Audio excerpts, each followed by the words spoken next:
Dios les bendiga, un gusto saludarles un día más en este proyecto educativo virtual llamado MEC Virtual, Ministerio de Educación Cristiana La Cosecha. Estamos en el diplomado de Ministerio Pastoral y en este periodo número 5 del año 2024 hemos estado viendo el taller de cómo oficiar toda la liturgia que tiene que ver con el altar. Pero antes de eso estuvimos revisando detalles importantes del carácter del ministro, del hombre o mujer de Dios que, que están en el púlpito y que desarrollan esas ceremonias especiales.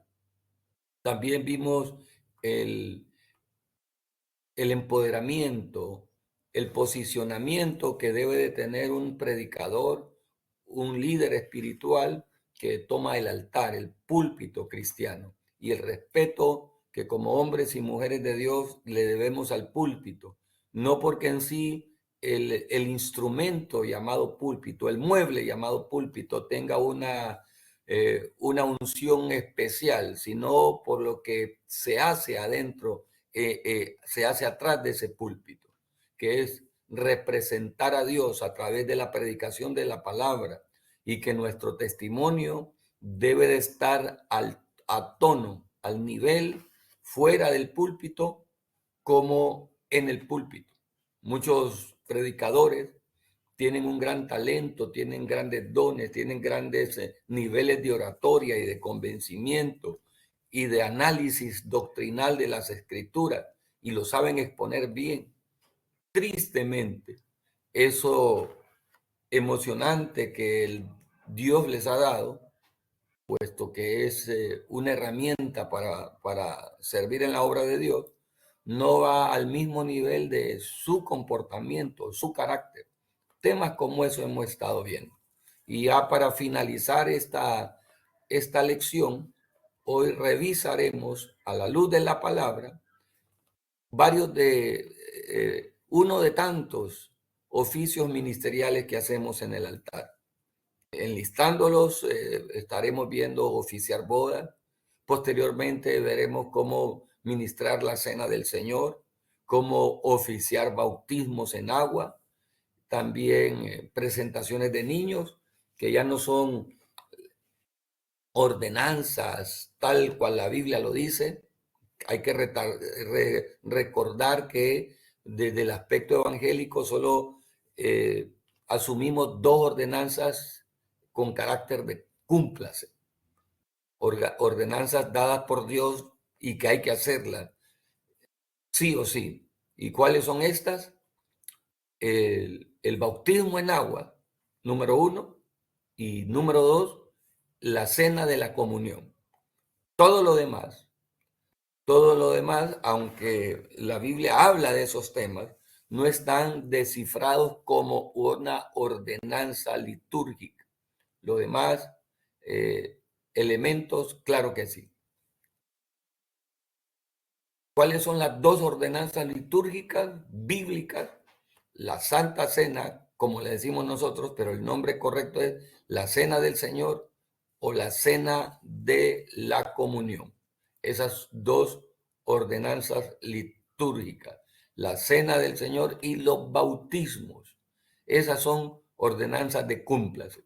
Todos los demás aspectos de los que hemos hablado, como ser oficiar una boda, como ser presentación de niños, como ser también cómo oficiar un cumpleaños. La Biblia no da estatutos de eso. Si una persona no lo hace, no hay problema, porque más que tienen que ver con simbologías de carácter secundario. Lo que tiene que ver con, por ejemplo, cómo acompañar a una persona en el luto, sobre todo la parte de predicar en un funeral, situaciones como esa, ¿verdad? Y algunas otras, como el lavatorio de pies, cómo hacerlos, cuándo hacerlos. Todas estas liturgias, la pregunta será, el ideal será contestarnos esta respuesta. ¿Quién lo hace? a quién lo hace, cuándo lo hace, cómo lo hace, dónde lo hace, para qué lo hace. Todos estos, contestarnos estas preguntas en cada uno de estos eventos es muy importante. El quién es apto para oficiar una ceremonia nupcial. Los que van a contraer matrimonios, ¿quiénes son? ¿Están en condiciones cristianas para hacerlo? Número uno. Número dos, ¿están en condiciones legales para hacerlo? ¿Cómo cristianos? ¿Son hijos de Dios los dos? Legales, ¿están en la edad correcta? ¿Qué edad tienen? Porque la legalidad tiene que ver, otro asunto muy importante. ¿Tiene peso ministerial, peso legal, una boda litúrgica, una boda eclesiástica? ¿Tiene peso legal? ¿Tiene validez legal una boda eclesiástica? Dependiendo del país. Esta clase se está grabando desde Honduras. Y en Honduras, quien tiene la autoridad legal para casar es el alcalde, es un juez o un representante, un abogado que hace los trámites posteriormente. Pero en Honduras, un ministro evangélico, un ministro católico o de cualquier otra denominación no tiene el poder legal para casar legalmente. Lo que nosotros hacemos es, en la ceremonia litúrgica, es bendecir la unión que ya está hecha. Por ejemplo, es deber de un ministro cristiano que va a oficiar una boda, primero pedirle a los contrayentes que presenten, pedirle a los contrayentes primeramente que presenten oficialmente su acta de matrimonio, su oficio matrimonial que fue entregado en Honduras por el alcalde, por un juez o por un abogado. No se puede oficiar una boda. De hecho, o incurre en un delito legal un pastor o un ministro religioso que oficie una boda y que la persona no esté casada. Y hasta donde tengo entendido, incurre en cárcel. Así que tenga cuidado. Tenga mucho cuidado. Ahora, imagínense que en nuestro país, en comunidades que están muy alejadas de,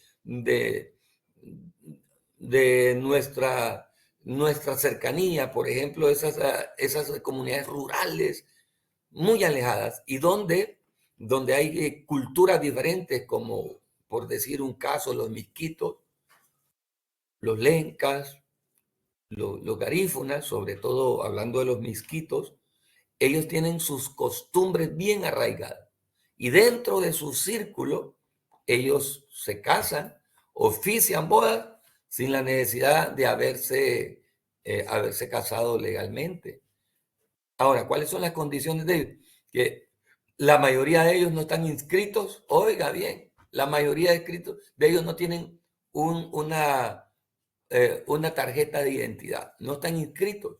Esas había que ver, ¿verdad? ¿Qué excepciones pueden mostrarse? Y en esos casos especiales, ver la habilidad del ministro. Se le va a dar, se le pudiese dar ese caso, pero no vamos a tocar esos aspectos que son la excepción.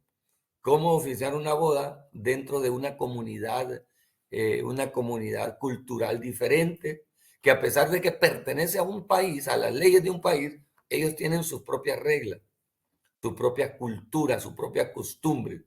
¿Cómo acceder a eso? Bueno, si esta clase tuviera un aspecto misionero, ¿verdad? Tocáramos de un punto más concreto esto. Pero vamos a hacerlo en nuestro estilo de vida, en la urbanidad. Entonces, ¿qué debemos de tener en cuenta para oficiar una boda? El quién, primeramente, quién casa y a quién casa. ¿Quién casa? El ministro debe estar ordenado en funciones. Hay denominaciones que tienen rangos ministeriales Y para que alguien tenga las credenciales, oiga, qué importante lo que le estoy diciendo, para que alguien tenga las credenciales para oficiar una boda, esta persona debe tener rangos académicos ministeriales. No todos los pastores en algunas iglesias evangélicas tienen la autoridad ministerial para oficiar una boda, para oficiar un bautismo, dependiendo la línea denominacional. La línea denominacional a la que yo he pertenecido, dos, la que pertenecía anteriormente, fui formado en mis bases, y en la que estoy ahorita, en este instante, a la que agradezco a Dios por la oportunidad que me ha dado de ser formado en la segunda etapa de mi vida ministerial. En ninguna de las dos se necesitaba esos rangos ministeriales. El requisito era que fuese pastor, que estuviera haciendo funciones pastorales. ¿Quién oficia? Generalmente algunas iglesias no le permite a mujeres oficiar bodas. A pesar de que hay iglesias que tampoco les permiten predicar, que tampoco les permiten tener oficios ministeriales de primer nivel, de primer rango, ¿verdad? Como ser el pastor, como ser un profeta. En la actualidad, la mayoría de ministerios de iglesias evangélicas, sobre todo del corte pentecostal a la que pertenece este proyecto educativo, ya se les está permitiendo a las mujeres con más facilidad, con más libertad, entendiendo en la escritura que sí se puede, que prediquen, que sean pastoras, que sean profetas o profetizas, pero en algunos casos todavía no se les permite ni oficiar una boda, ni bautizar. Algunas otras iglesias sí ya están abriendo campo para que las mujeres lo hagan. Con toda honestidad y con toda humildad, yo creo que este aspecto más depende de interpretación denominacional. Dependiendo la denominación a la que la persona pertenezca, así se va a someter a esos elementos ministeriales. Estoy consciente y acepto ahora, después de algunos años de servicio ministerial, 28 años de servicio ministerial, eh, y en todo el recorrido y las experiencias previas que he tenido, en este momento creo de que he aceptado a respetar las líneas denominacionales, porque hay algunas circunstancias de la Biblia que no tienen que son más allá de lo que la Biblia dice, sino más bien de cómo se interpreta de manera personal o de manera denominacional. Por ejemplo, lo vamos a ver con relación a la boda, a oficiar una boda. Dentro de algunas líneas denominacionales no se acepta por ningún motivo, segundas nupcias, al menos que la persona sea viuda, pero no por divorcio, en ningún motivo, ni tan siquiera aceptan el divorcio. Algunas otras aceptan el divorcio, pero no segundo matrimonio. Algunas otras aceptan el divorcio, pero aceptan un segundo matrimonio en circunstancias esenciales. ¿Y de dónde lo toman? Tanto los tres aspectos que yo le he dicho, lo toman de la interpretación que le dan a la Biblia. No de lo que la Biblia dice, sino de lo que le interpretan a la Biblia. Dicho lo anterior, llegado a esta conclusión, yo he aprendido a respetar la línea denominacional. De hecho, cuando yo tengo la bendición de ser invitado a alguna denominación, me cercioro primero cuáles son las líneas denominacionales, respetando siempre, ¿verdad? Los elementos bases de la doctrina. Hay doctrinas que se le llaman doctrinas roca, doctrinas piedra, doctrinas pétreas. Esas no se mueven. En esas siempre vamos a estar unidos, como por ejemplo la salvación por gracia a través de la fe, la deidad de Cristo, la humanidad de Cristo, la humanidad de Cristo que comprende su encarnación, la autoridad infalible de la palabra, la Trinidad, elementos como esos que los comprendemos. Y en esos elementos estamos unidos, van a haber doctrinas de menor rango. Esas son las doctrinas pétreas. Todos los cristianos debemos estar unidos en esta doctrina. La salvación por gracia a través de la fe, lo voy a repetir, ¿verdad? La Trinidad, la doctrina de la Trinidad, todos debemos de creer en eso. La doctrina de la deidad de Cristo. ¿Qué significa? Que Cristo es Dios, pero que es 100% Dios, pero también 100% hombre. La doctrina de la autenticidad, la autoridad de la infabilidad de las escrituras, la palabra como elemento principal de autoridad. Cosas como esas nos unen, pero hay cosas secundarias que tal vez no las practicamos, no las creemos, como que algunos creen que la salvación se pierde, otros que la salvación no se pierde. Por más duro que parezca, eso es doctrina secundaria. Como por ejemplo, cuando viene Cristo, va a venir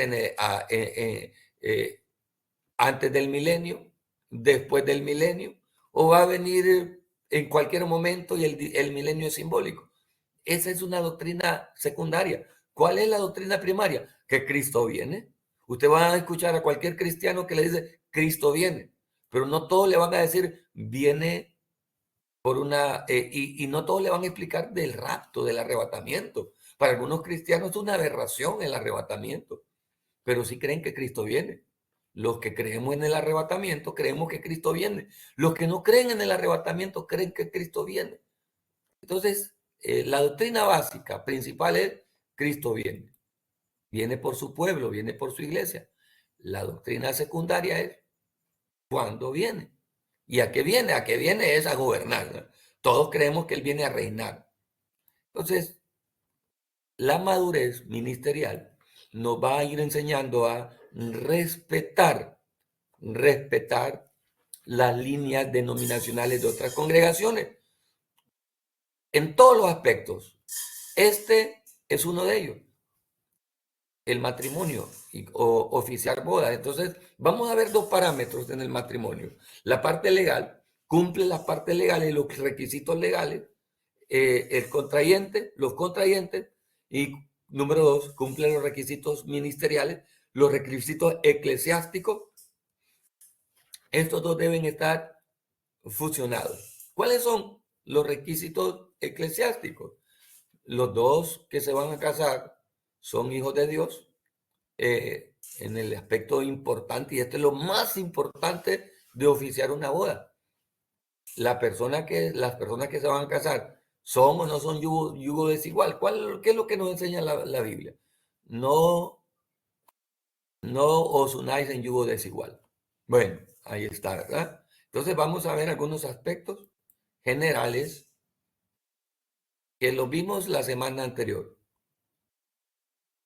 ¿Por qué fue instituido el matrimonio? No es bueno que el hombre esté solo, ¿sí? Para propagar el género humano, para la pureza del género humano, para la crianza de los hijos. ¿Qué es el matrimonio?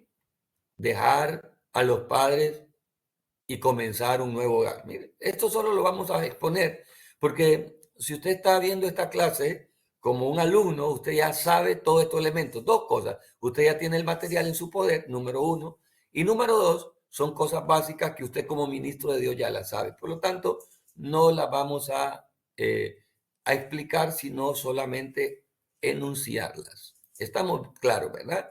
Usted ya entiende qué significa dejar padre y madre y hacer de su cónyuge una sola carne, una sola carne. Este elemento muy importante. No importa usted a quién vaya a casar, cuándo lo vaya a hacer. Usted debe de exponer este elemento que es de suma importancia. Esto siempre se debe recalcar. Una unión pronunciada por Dios que dura toda la vida. Nadie que va a oficiar una boda tiene que tener en mente que esas personas que usted esté bendiciendo ministerialmente se vayan a divorciar. Aunque alguno de ellos venga de un previo divorcio, si es que usted lo permite. Usted debe de entender, usted lo debe de entender. Y si usted es un ministro y está oficiando una boda, significa que usted está casado o en su defecto es viudo y enviudó. Si usted como oficiante tiene su tercer, cuarto matrimonio, y usted tiene la idea de divorciarse en su tercer, segundo, tercer, cuarto matrimonio, yo pienso de que usted debe, primeramente, antes que oficiar una boda, usted debe replantearse su relación ministerial con Dios. Porque un juez, un abogado, un alcalde, puede casar y estar haciendo lo que le dé la gana y no hay problema. Pero un ministro de Dios debe cumplir con el ejemplo lo que está haciendo. No es que sea su matrimonio perfecto, pero si usted es amada mujer de Dios, que tendrá la bendición en algún momento de ministrar o de oficiar una boda, si es que su denominación se lo permite o usted misma se lo permite, o usted, estimado siervo, consiervo de Dios, si usted no ha saneado esta área de su vida, usted debe replantearse unión para toda la vida. No debe estar un hombre de Dios, una mujer de Dios, pensando en que si se puede divorciar o no. Arregle sus cosas. Arregle sus cosas. Es de mucha importancia. Nuestro testimonio es nuestras cartas como hombres y mujeres de Dios. ¿Cuáles son las leyes matrimoniales? Aquí están, mire. Usted debe saber eso. Prohíbe que un creyente se case con un incrédulo. Número 1. Aquí ya le dije, depende de la línea denominacional. No me voy a meter mucho en esto, porque yo respeto, como les dije anteriormente, la línea denominacional. ¿Qué dice esto? La Biblia prohíbe el matrimonio con una persona divorciada mientras viva el cónyuge. Le voy a dar más que denominacionalmente, le voy a dar mi criterio ministerial personal. Yo vengo de un modelo así de fuerte porque eso se interpreta en la Biblia. La Biblia prohíbe el matrimonio con una persona divorciada. Desde la interpretación más radical de la Biblia, este es lo más difícil, ¿verdad? Yo he estado en situaciones ministeriales donde para sostener esto, imagínense, para sostener esto, bíblico o no, bíblico pero radical, si lo tomamos ahí, se han construido economías, imagínense, se han construido economías no bíblicas, no solamente no bíblicas, sino antibíblicas. Para sostener esto, le voy a dar los casos más radicales. Hombres y mujeres, por ejemplo, hombres y mujeres o matrimonios en segundas nupcias que se conocieron en el mundo. Uno de ellos era casado, los dos eran casados. Se separaron en el mundo y se conocieron en segundo matrimonio. Se casaron, ya eran divorciados uno o los dos y comenzaron una vida cristiana muchos años después. O un tiempo después, digamos muchos o pocos, se convierten a Cristo. Entonces, ¿qué hacer con esto? Se tienen que separar. Si ya vienen casados, si ya conocieron a Cristo en segundo matrimonio, ¿qué hacer? ¿Qué hacer? Entonces, honestamente, es fácil para uno, un solo matrimonio, decirle ministerialmente, decirle, no, su matrimonio no vale. Entonces, ¿qué hacer? Los vamos a separar. Vaya a buscar a su, mire, yo he estado en esos aspectos tan radicales, vaya a buscar a su esposa, que es su verdadera esposa, y su, entre comillas, su verdadera esposa ya está casada con otro hombre, ya tuvo 2 maridos más, 2 hijos más, por decirlo así, con otros maridos, 3 hijos más. Él era joven cuando se casó. Le vamos a mandar a que y usted vaya a buscar a su ex esposo. ¿Qué vamos a hacer en ese aspecto? Mire que no es solamente de oficiar una boda, es de escarbar en esos aspectos doctrinales. Oficiar una boda es lo más bonito.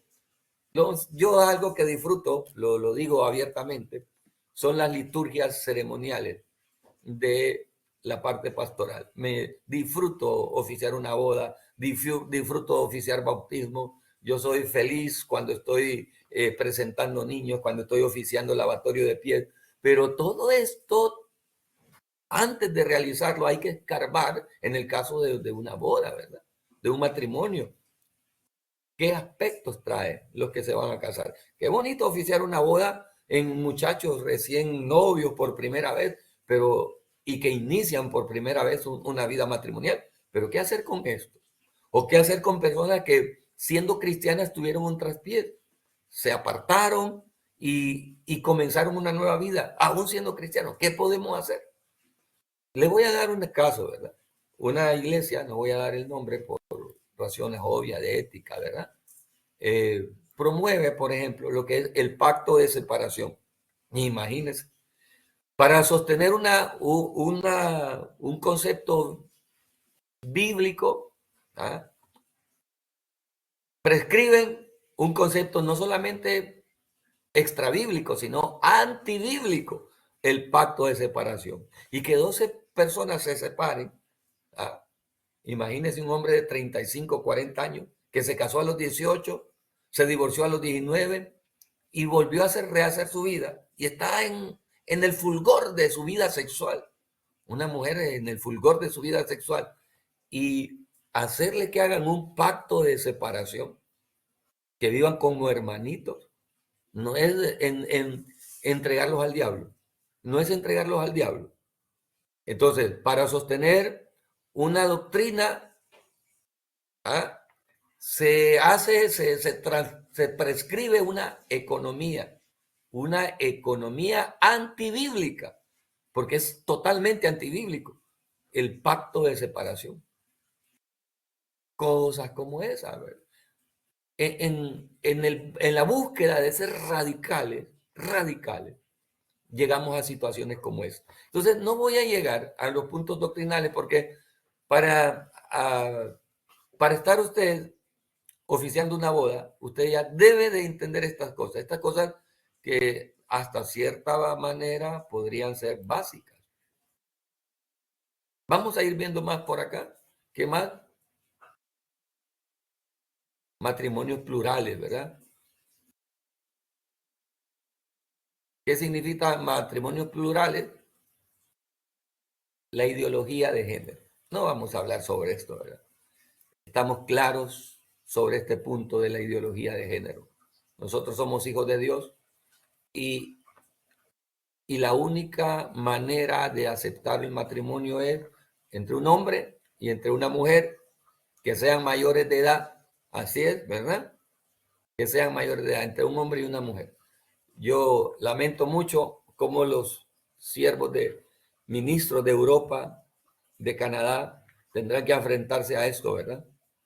En algún momento usted tendrá que luchar contra esto y tendrá que ser ministro en lo clandestino, en la clandestinidad, porque le obliga a la ley de ese país, de esa nación, a oficiar una boda plural. ¿Se imagina, hermano?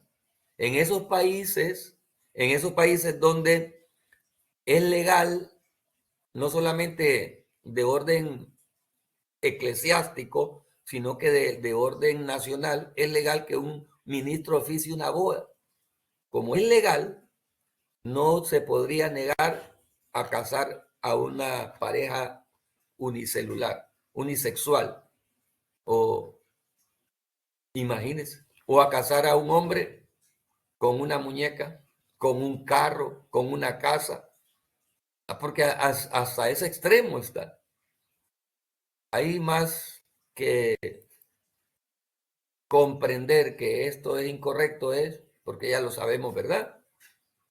Sino animarle a usted, amado siervo, amada sierva, si está en un lugar o está escuchando esta explicación en un lugar donde ya se permite y donde en algún momento se obligará a los ministros cristianos a hacer esto.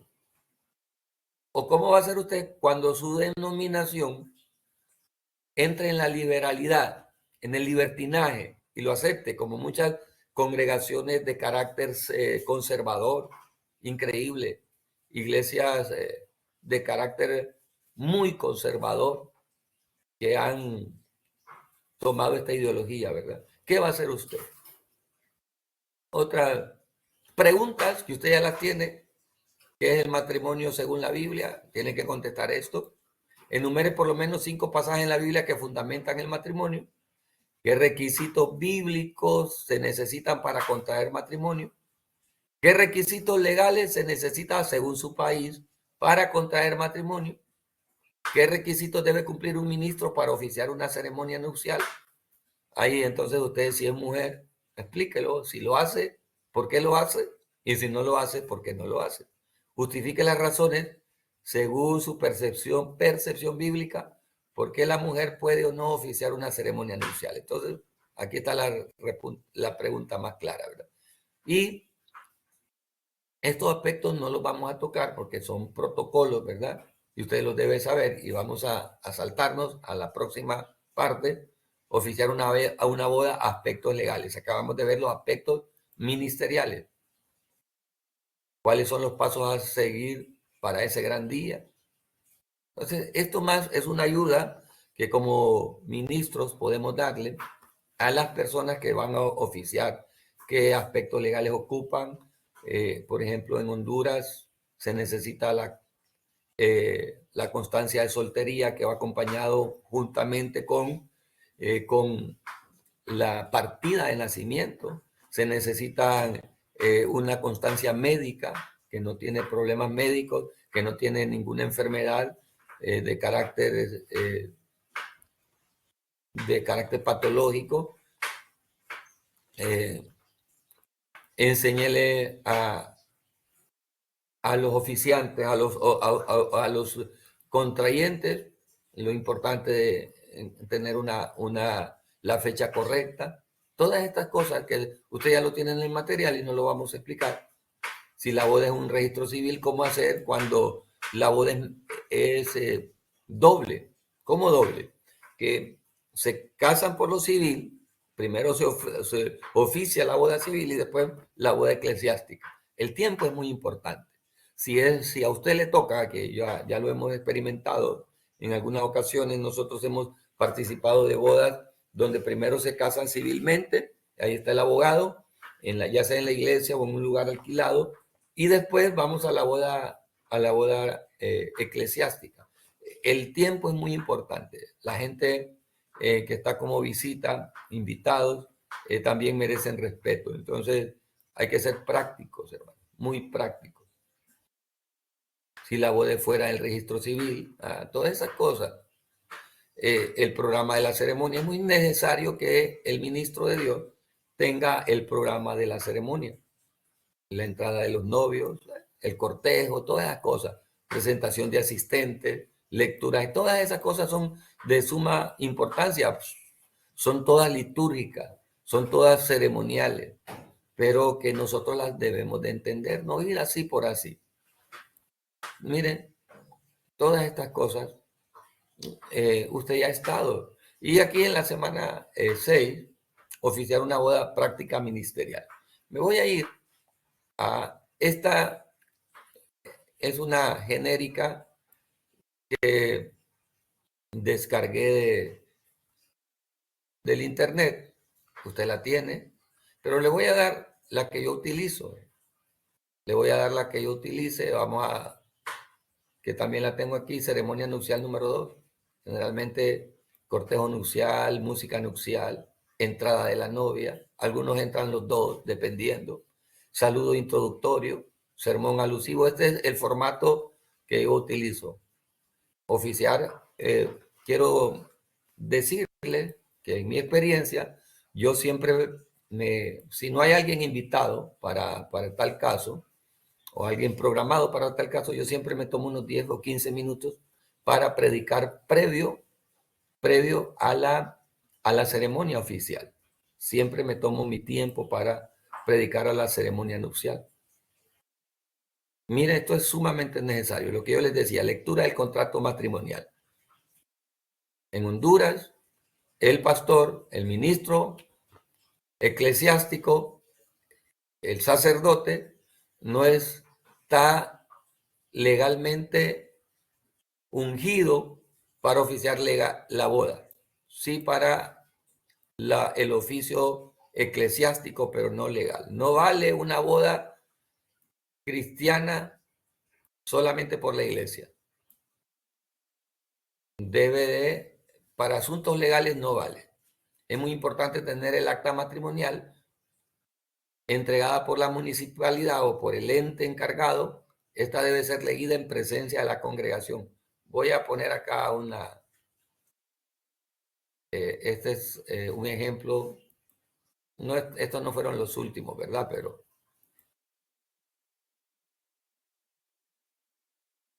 Pero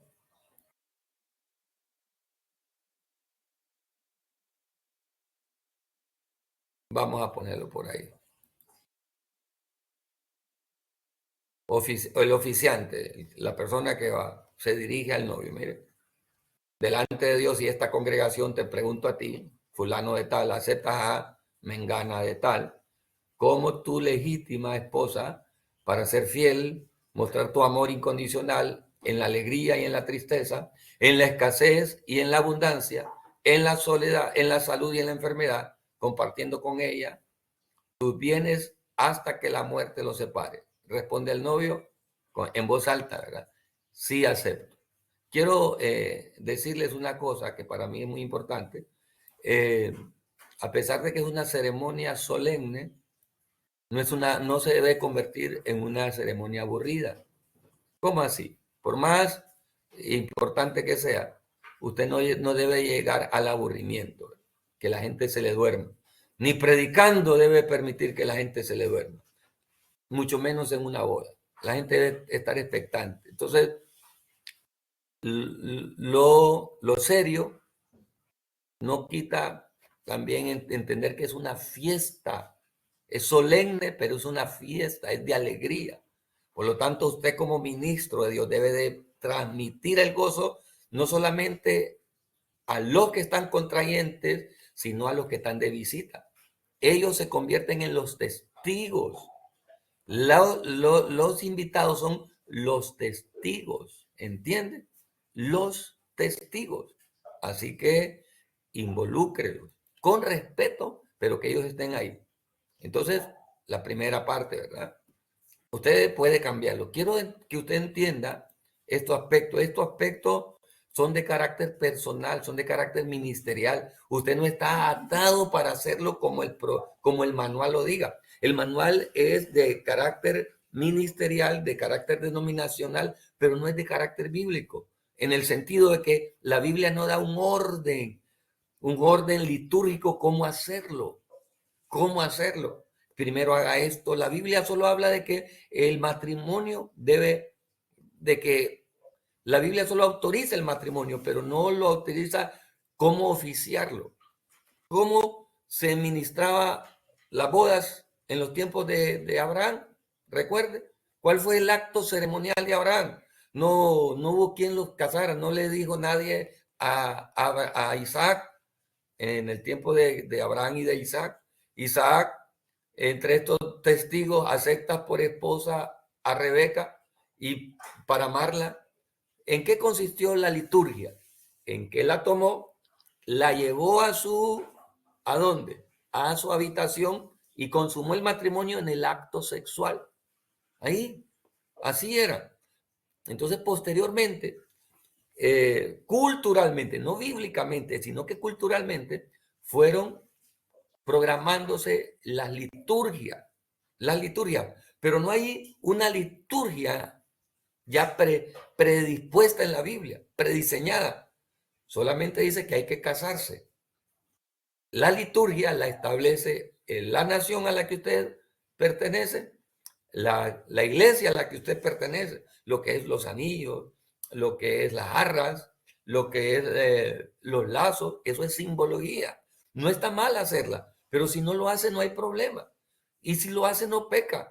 No dice, ay, es que eso es católico, esto es evangélico, eso lo hacen los testigos, eso lo hace tal. Siempre y cuando la simbología tenga respaldo bíblico, no hay problema. No hay problema. Si usted los va a arrodillar, si usted va a orar por ellos de pie, la Biblia no lo dice. Entienda esto. No se ate a liturgias, a programas, a agendas. Si usted va a una congregación y ve que alguien, un ministro oficia de un modo y otro, y después va a otra y usted oficia de otro, y usted nunca lo ha hecho y quiere hacerlo, usted puede tomar elementos de esas o hacerlos sus propios, siempre y cuando haya un orden correcto, ¿verdad? Un orden correcto.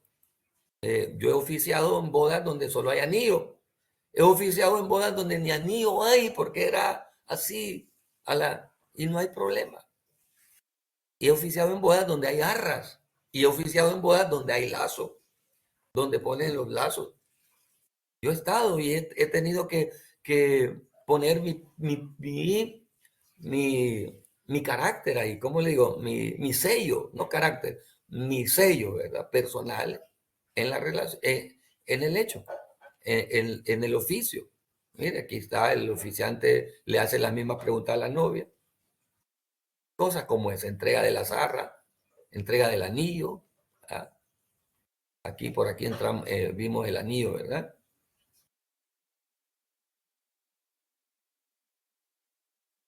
Cosas como esa, entrega de la zarra, entrega de lazo. Al final, yo, por ejemplo, dejo al final los anillos. Siempre yo dejo al final los anillos. Ahora, ¿está mal lo que deje o está bueno? No, no. Yo lo hago así, ¿verdad? No significa que esa sea la forma exacta y solo así lo vaya a hacer. Pero yo por cuestiones ya personales, dejo primero los anillos. Los anillos. El lazo. Entonces, usted lo que debe de entender, ¿cuál es el significado de las arras? ¿Por qué entregar arras? ¿Cuál es el significado de las arras? ¿Por qué lo hago? ¿Por qué debo entregar arras? ¿Cuál es el significado del lazo? Simbólico, ¿verdad? Un significado simbólico. ¿Qué didáctica hay atrás del lazo? ¿Qué didáctica hay atrás del anillo? Entienda usted eso. Ambos se ponen de rodillas. Bueno, usted lo puede hacer de rodillas, de pie, yo lo puse de rodillas. Sus padres o representantes ponen el lazo uniendo simbólicamente a la pareja en señal de unión. Por lo tanto, dejará el hombre a su padre y madre y se unirá a su mujer. Bueno, ¿qué he hecho yo en estos casos? Por ejemplo, intercambio, fíjese. La mamá, el representante del novio, se la pone a su nuera o a su yerno, y el representante de la novia se la pone a su yerno. Así, por ejemplo. ¿Y cuál es la manera de que estoy soltando? Y eso más lo hago para decirle a los padres, suelten a sus hijos, ya no les pertenecen. Sí hay que estar pendientes, pero entender de que ellos están formando una nueva unidad. Y ustedes sean los que pongan el lazo y pónganse los contrarios para decir, te suelto, ahora le perteneces a él, ahora le perteneces a ella. Pero es un símbolo. Y más lo hago para que la familia entienda que ya no son parte, que ellos son parte de una nueva familia. Mire. Entonces, ¿cuál es la simbología del lazo? Para mí, cuando yo lo he permitido, esto no lo elijo yo. Los anillos no digo yo tienen que tener anillos. No digo yo tienen que tener lazo. No digo yo tienen que traer arras. ¿Quién lo decide? Los que se van a casar. Yo puedo dar mi consejo, mi opinión, pero no soy yo el que lo elijo.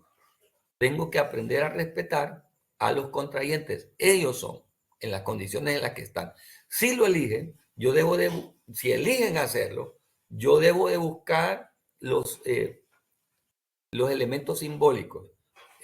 ¿Para qué lo hacen? Y aún explicarlo a ellos que es una tradición, ¿verdad? Una tradición que solo porque sea tradición no significa que sea malo.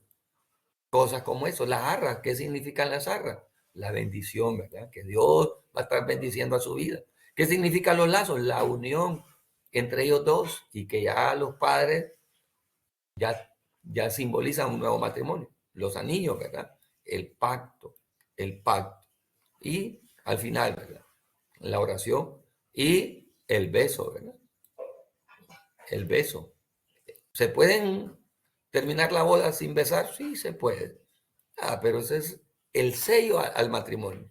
El sello al matrimonio. Cosas como estas que son demasiado importantes que nosotros la conozcamos.